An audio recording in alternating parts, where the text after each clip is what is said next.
જે 8 વાગે ત્યાં રિસર્ચમાં આવ્યા હતા અને ત્યાં વૈષ્ણવી અને ખુશ્બુની ત્યાં વિક્ટીમ દશરથ મીના અને જે ફરિયાદી જનક છે એની સાથે થોડી જીબાજોડી થઈ.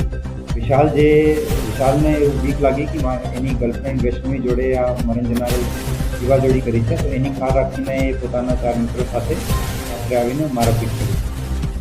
એમાં જે આરોપીઓ છે એમના તમામના અલગ અલગ પ્રકારના ગુના ઇતિહાસ છે અને અમદાવાદ શહેરમાં અલગ અલગ પોલીસ સ્ટેશન એને વિવિધ ગુનાઓ નોંધાયેલા છે.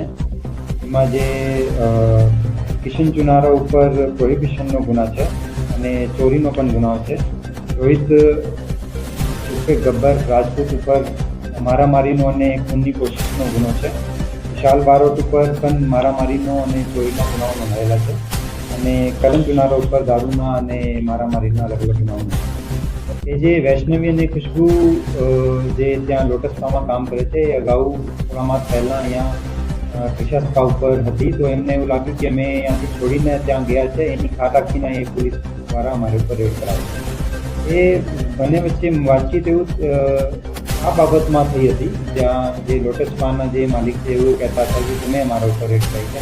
આ ફક્ત એમના એક વચ્ચે જે એક મંદુક જેવું કહી શકાય કે ભાઈ એને ઉપર રેડ થઈ અને એને એવું લાગ્યું કે આ જે જનક છે એ રેડ કરાઈ છે, તો એના લીધે આ બંને વાતચીત કરી.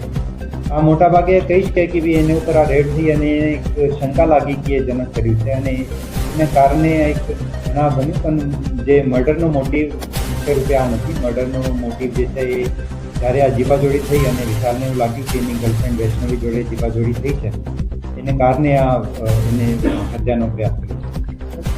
આ તમામ જે કાર્યરત પાસે એની ઉપર જાહેરનામા મુજબ આ તમામને રજીસ્ટ્રેશન પણ કરાવવાનું છે અને એને સમયાંતરે પોલીસ અટક કરી છે, સમયાંતરે કેસો પણ કરે છે.